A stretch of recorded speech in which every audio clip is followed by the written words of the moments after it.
My Summer Job. A Five Nights at Freddy's Creepypasta. Part 2. After I grabbed some dinner at McDonald's, I drove on over to Freddy's. This time there was a vehicle just leaving. I didn't know who it was, and it wasn't the same car my boss had when he drove away last night. I brushed it off and got out of my car. I unlocked the door and took a glance at the robots. They seemed to be looking at me, but I was facing head on with them, and they were probably just left in that position. I headed back into the security office and saw that once again. Had another message. I pressed play. Hello. Well, if you're hearing this, you made it to day 2. Congrats! There's nothing I really have to say tonight than emphasize the use of your door lights. There are in fact blind spots in your camera views, and those blind spots happen to be just outside your doors. So, just remember to check those frequently. Well, that is it. I'll talk to you tomorrow. Good night. I took what he said into account and checked my door lights. Nothing. I then began to check my cameras. The gang was still on stage and didn't move. I then checked that Pirate Cove place and saw that the curtain was open far enough that I saw a figure in there. Some sort of dog? I wasn't sure as I switched off the cameras. I have to conserve power. I left them off for a solid minute before I checked them again. I saw that the curtain was all the way open in Pirate Cove, and that the figure was just standing just outside of it. I had a better view of it now. It appeared to be a fox. I then quickly checked the main stage. Bonnie was gone, but Chica and Freddy were still there. I checked each camera and saw that Bonnie was once again on the main audience area, just like last night. I checked Pirate Cove again and saw nothing was there. The curtain was wide open and the figure wasn't there. I checked each camera close to Pirate Cove until I got to the West Hall. I saw that fox sprinting down the hallway. My body tensed up and I was filled with pure fear. I smashed the door button quicker and harder than I did last night. I then heard banging on the door, as if someone wanted to get in. After that, I heard footsteps running away from it, as if it left. Just to be cautious, I checked the Pirate Cove cam and saw that the curtain was closed. I thought that meant that it returned, and I opened the door back up. I quickly checked the door lights on both sides, and to my surprise, Bonnie was outside my left-hand door. I hit the button again, filled with fear, and waited for Bonnie to leave. The night went on in a very similar way. The fox ran down the hallway again, and Bonnie came close to me a few more times. Fortunately, Chica and Freddy stayed on stage, just like last night. Why don't leave the stage like Bonnie and Fox, I wondered. I left the place when my shift was over, and saw Bonnie back up on stage. I didn't want to even look in Pirate Cove, since I've actually seen the bot in their move. I began thinking that it was strange the way these animatronics acted. I then went home and went to sleep. Night 3. This time I went to Freddy's a bit earlier, before my shift and after the one guard left.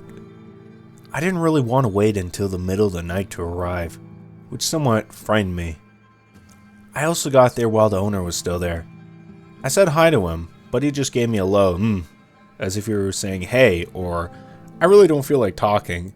I sat in the security office, playing games on my phone until its battery went out, which was conveniently at 11:57. I completely forgot to check the message machine for my nightly message. I don't know how it's possible to tune out that constant beep of the damn thing. Maybe it was because of my headphones that were barely ever up. Anyway, I pressed play. Hello? Wow, you made it to night 3. Great work. Most people don't make it this far. I mean, they moved on to other things. I'm not implying that they died. Yeah, didn't mean that. I chuckled a bit when he said that.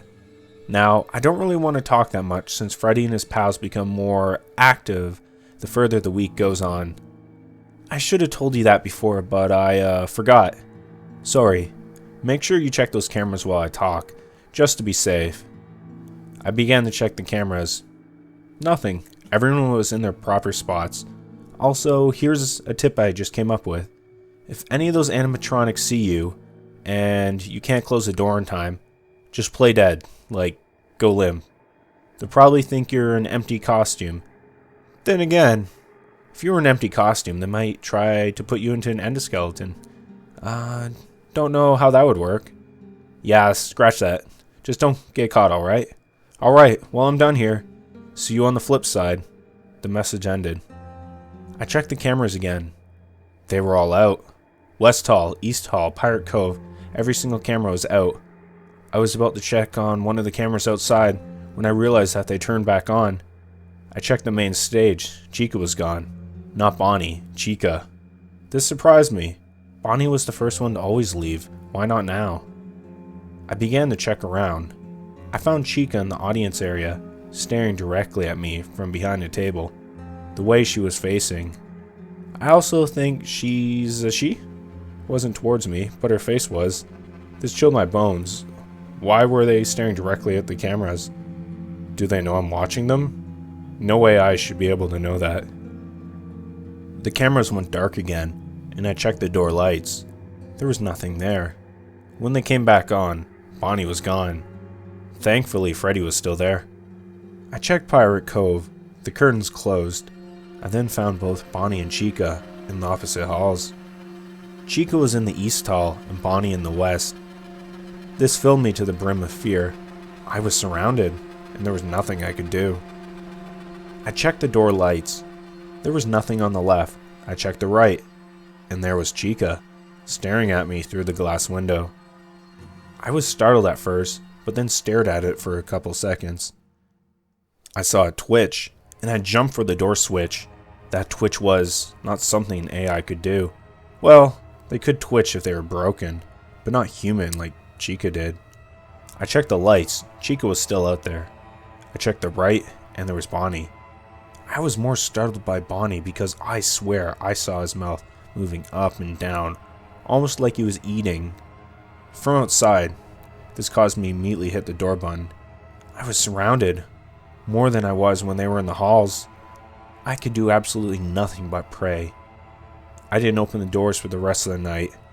It caused me to lose all my power right before 6.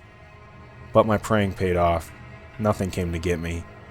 I didn't leave that security office until the owner showed up because I was so scared. He didn't care and he told me to leave because my shift was over. I went home and just watched movies. I couldn't find the courage to fall asleep, knowing I'd have nightmares. I stayed awake, straight, until my next shift. Thank you all for listening. I hope you enjoyed part 2 of this creepypasta, and I will see you in the next one. The finale, by the way. Goodbye.